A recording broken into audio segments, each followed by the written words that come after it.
Bonjour, bonjour à toutes et à tous.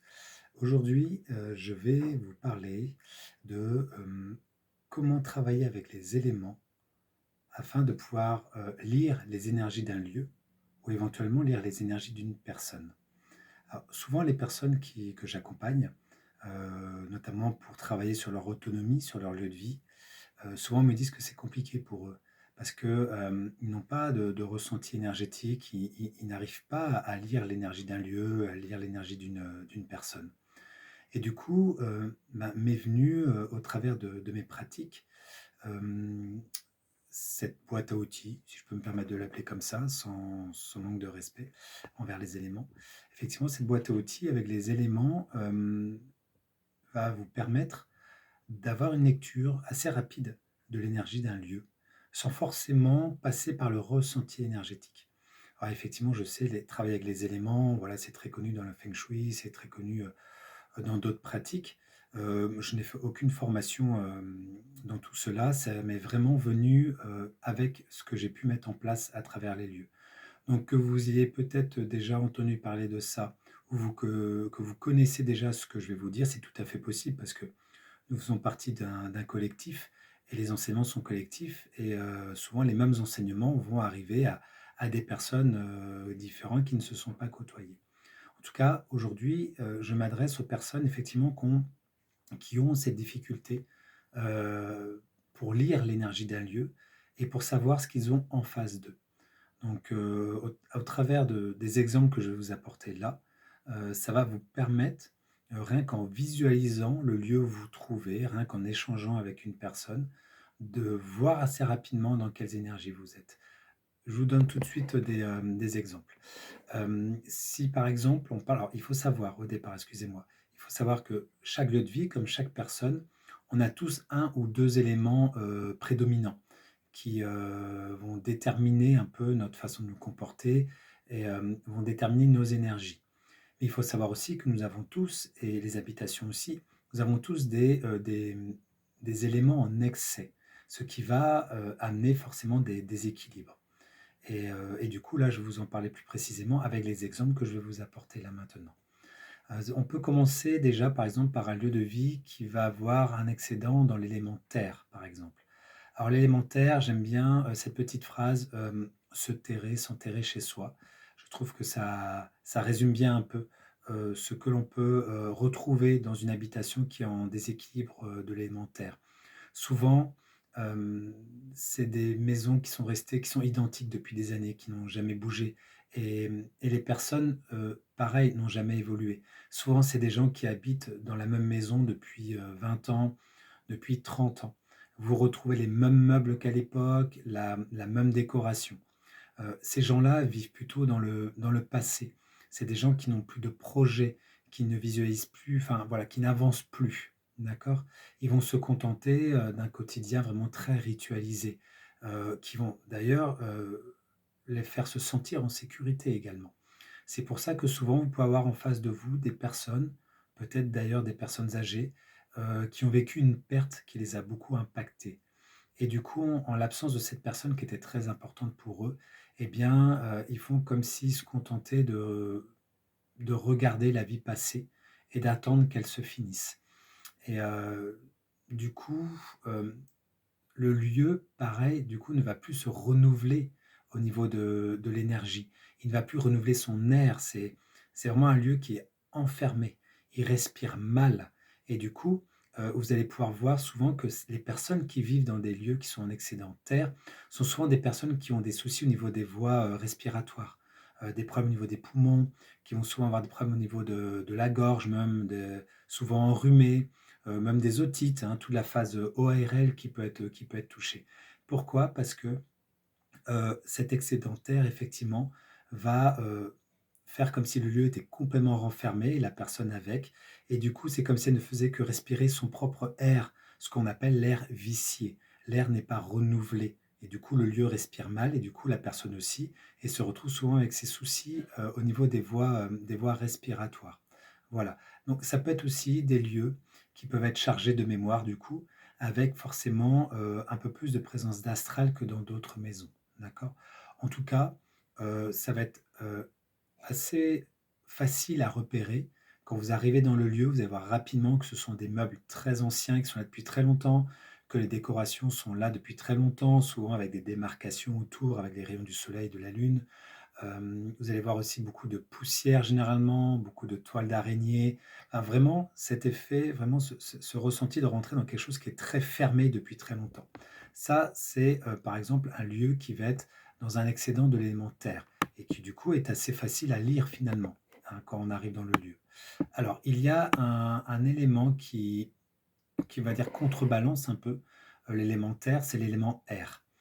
Et du coup, un lieu qui va être en déséquilibre de l'élément air, je vais souvent utiliser cette petite phrase de brasser de l'air, il n'y a pas d'ancrage. C'est vrai que la maison, dans l'élémentaire dont je vous ai parlé juste avant, le point positif, c'est que c'est une maison et des personnes qui vont être très ancrées. Les personnes qui vont être dans un excédent de l'élément air, c'est les personnes qui ne sont pas du tout ancrées. C'est les personnes qui sont très peu présentes d'ailleurs chez eux, sont toujours à droite à gauche. À chaque fois quand on va chez eux pour les voir, pour leur rendre visite, ils ne sont jamais là. Du coup, ils s'investissent très peu aussi dans leur lieu de vie. Vous allez vous rendre compte que quand vous rentrez dans la maison, souvent la maison elle est plutôt vide. Peu de meubles, quasiment pas de décoration. Le jardin d'ailleurs, vous voyez souvent le jardin, il y a rien qui a été planté, peu de fleurs, pas beaucoup d'arbres. Souvent vraiment que, même que de la pelouse et d'ailleurs souvent qui est en friche parce que souvent les personnes qui sont dans l'excédent, air, souvent c'est des personnes qui du coup ne prennent pas beaucoup soin du lieu, qui vont pas beaucoup s'en occuper. Donc effectivement, c'est un habitat qui risque de se dégrader. Vous pouvez voir des fissures, de la toiture qui tombe, de la pelouse en friche du coup et du coup avec tout ça également, peu de présence par exemple d'êtres de la nature dans le jardin et dans le lieu. Il y aura aussi également, certainement des problèmes d'isolation. La maison n'arrive pas à garder sa chaleur intérieure. Quelqu'un qui est dans un déséquilibre, air, souvent, bah, les énergies, elles rentrent, mais elles ressortent aussitôt. Elles n'ont pas le temps de ressourcer le lieu, hein. C'est vraiment comme si, les portes et les fenêtres étaient tout le temps ouvertes et que ça circulait en permanence et que du coup, on n'arrivait pas à garder la chaleur intérieure. Donc du coup, vous allez pouvoir vous retrouver aussi avec des lieux de vie qui vont avoir des problèmes de chauffage, qui vont avoir des pannes de chauffage. Ils n'arrivent pas à garder, la chaleur à l'intérieur. D'accord?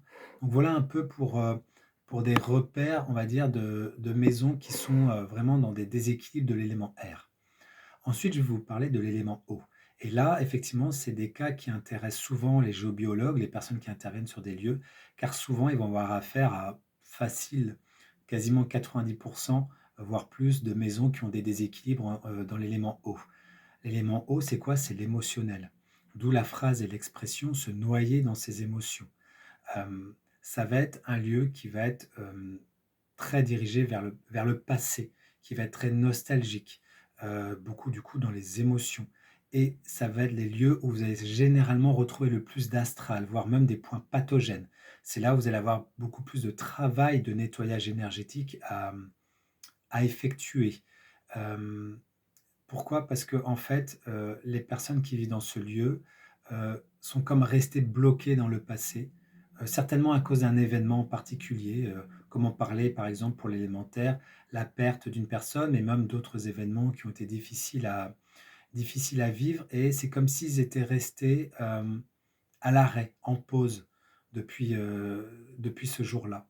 Et effectivement, ce déséquilibre dans l'élément eau va se manifester très rapidement dans la maison. Vous allez rapidement voir des infiltrations d'eau, de la moisissure, des taches noires sur les murs. À l'extérieur, vous pouvez voir aussi beaucoup avec des taches du vert, du noir, du rouge qui en fait correspond à de la mousse ou à des algues.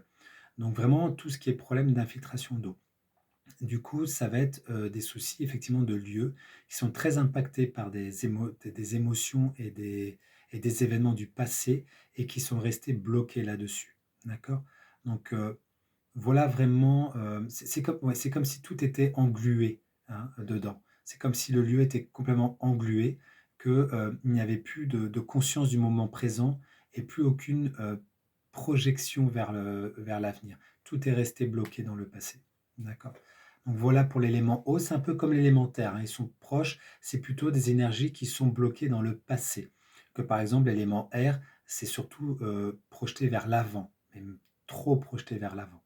Et pour l'élément, qui va suivre derrière, qui est justement l'élément qui va pouvoir contrebalancer un peu l'eau, ça va être le feu. Et le feu va être aussi un peu comme l'élément air, va être très dirigé vers l'avenir, vers l'avant. Mais quand on est en déséquilibre, parce que le feu au départ, c'est la transmutation, c'est la transformation. Mais, quand on est dans un déséquilibre de l'élément feu, la petite phrase, ça va être souvent, brûler son énergie. On va souvent avoir affaire à des personnes qui sont fatiguées, à des lieux qui sont fatigués, des problèmes, des soucis de sommeil, de repos. Le lieu et les habitants sont épuisés. Trop de projets menés en même temps, ça part dans tous les sens. Beaucoup de pannes d'électricité, beaucoup de pannes, sur les appareils électriques, beaucoup de court-circuits. Souvent, d'ailleurs, un excédent feu, quand vous rentrez dans le lieu, vous trouvez que l'air est étouffant, c'est trop sec, hein, ça gratte la gorge. On a du mal aussi à respirer, mais différemment par rapport à l'élément, l'élémentaire, d'accord? Il y a très peu de ressourcement possible. La personne d'ailleurs, souvent les habitants qui sont dans des excédents, des déséquilibres de l'élément feu sont beaucoup d'ego et écoutent très peu. Ils s'agacent, ils s'énervent, ils sont très colériques. Donc vous allez voir, c'est des énergies fort du coup très électriques, d'accord? Donc vous allez vous rendre compte rapidement quand vous arrivez dans un lieu qui est dans ce déséquilibre-là, d'accord? Vraiment très électrique, des personnes très colériques qui n'écoutent pas, un air qui est étouffant, sec, un lieu qui est fatigué et les personnes qui sont souvent fatiguées. Donc voilà pour le déséquilibre au niveau de l'élément feu. Ensuite, je vais vous parler, de l'élément métal. Alors le métal, c'est la force, c'est le tranchant. Mais par contre, un un déséquilibre dans l'élément métal, la petite phrase, ça va être froid comme du métal. Avoir très peu d'empathie. Souvent, les personnes et les lieux qui sont dans un déséquilibre de l'élément métal, sont froids, ils sont peu accueillants, ils sont hautains. Ils n'aiment pas recevoir du monde. Souvent, ils ont des paroles tranchantes, hein, tranchantes comme le métal. Ils ont peu d'empathie. Au niveau du lieu, vous allez retrouver souvent des lieux soit plutôt récents, soit des lieux qui ont été rénovés il n'y a pas longtemps et qui sont souvent dans des couleurs très actuelles. Vous savez, des couleurs assez froides, béton, ciment, des couleurs sombres, métalliques, décoration un peu industrielle. Vraiment vraiment très froid, d'accord? Hem, c'est comme si le lieu, on lui avait enlevé, tout mouvement, toute vie. Vous rentrez dans le lieu, alors c'est carré, c'est super propre souvent, c'est très linéaire, mais du coup, il y a peu de vie, quoi. Vous avez l'impression que ça ne bouge pas, voilà, que c'est très froid, d'accord? Heu, le métal a souvent été utilisé comme arme par l'être humain. Et les personnes qui sont, dans ce déséquilibre du métal, effectivement, vont en ressortir comme étant effectivement des personnes qui vont se méfier des autres, qui vont juger aussi les autres. Pour eux, ce qui est très important, c'est le statut social, c'est la réussite. Souvent, c'est des personnes, qui vont, avoir des rôles de direction, qui vont diriger dans leur travail. Ils vont être beaucoup dans la domination, on va dire, dans le directif. Dans les lieux qui sont en excédent métal, du coup, c'est des lieux qui sont très peu ouverts, vers l'extérieur du coup, hein, et qui acceptent peu les gens qui viennent de l'extérieur. Du coup, vous allez avoir beaucoup de cases sur les serrures, sur les portes, sur les fenêtres, tout ce qui donne accès à l'extérieur. Et d'ailleurs, souvent, c'est des gens aussi qui ont des problèmes de serrure au niveau de leur voiture, d'accord? Donc voilà un peu, ce qui peut, donner un ce qui peut montrer, quand une maison ou quand les personnes sont dans un déséquilibre de l'élément métal. Et pour finir, du coup, je vais vous parler de l'élément bois qui va contrebalancer du coup plutôt l'élément métal. Le bois, c'est le vivant, c'est le contraire du métal quelque part, c'est le mouvement. Mais c'est aussi, quand c'est en déséquilibre, avoir peur de vivre sa vie, hem, avoir peur de l'impermanence, avoir peur de la mort, de la perte. Heu, souvent, c'est des personnes qui vont être très anxieuses, très angoissées et qui du coup vont souvent avoir des petits soucis, de santé. D'accord? Et ça va être pareil pour le lieu. Souvent, c'est un lieu où les choses ne vont pas tenir en place. Tout ce que vous allez mettre en place va casser. Même, vous prenez quelque chose, une super marque qui est réputée pour durer des années, avec vous, alors avec vous, si vous êtes dans ce déséquilibre de l'élément bois, ça ne tient jamais. Ça finit toujours par casser, ça finit toujours par tomber, en panne. Du coup, le lieu, l'habitant n'accepte pas le passage du temps et on a peur de vieillir, on a peur de la mort du coup. Donc ce que vous allez ressentir dans ces lieux-là, c'est beaucoup d'anxiété, beaucoup d'angoisse, la peur du lendemain, beaucoup de projections aussi. Là, on est c'est très mental aussi, hein, d'accord? On se construit des scénarios de: «Qu'est-ce qui va m'arriver encore?» Et là, vous allez pouvoir repérer des choses dans la maison. Ces gens vont avoir besoin de beaucoup de sécurité et ça va souvent être des maisons où vous allez avoir des présences d'alarmes, des présences de chiens de garde ou des clôtures, très hautes qui vont vraiment couper le lien visuel avec l'extérieur. Le rejet de l'autre aussi, c'est différent du métal, hein. C'est le rejet parce qu'on a peur de l'inconnu. Donc le lieu va se scléroser et souvent, il va avoir beaucoup de casse et un lieu aussi qui va être très fatigué. D'accord? Donc voilà un peu ce que vous pouvez, voir dans le déséquilibre de l'élément, bois. Donc une fois effectivement qu'on a repéré, qu'on a eu cette lecture au niveau des éléments et ben, effectivement, au travers des formations et des accompagnements que je propose, je vous propose des outils pour rééquilibrer, l'énergie de ces éléments dans le lieu de vie, afin que le lieu de vie puisse aussi retrouver, son équilibre. Ça se fait aussi également, pour les personnes. Mais le but de cette vidéo, c'était vraiment de vous apporter, cette façon de lire un lieu ou une personne et d'avoir une lecture assez précise, du déséquilibre des énergies qu'il y a, sans forcément avoir de ressenti énergétique ou de ressenti ou de lecture en tout cas énergétique au vibratoire du lieu.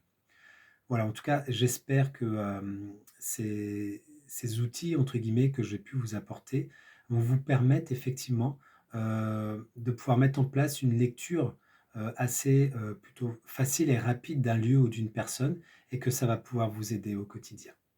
Voilà, je vous remercie, de m'avoir écouté. Je vous souhaite une belle journée et puis, bah, pour les personnes que je ne côtoierai pas d'ici là, je vous souhaite également de belles fêtes. Merci beaucoup.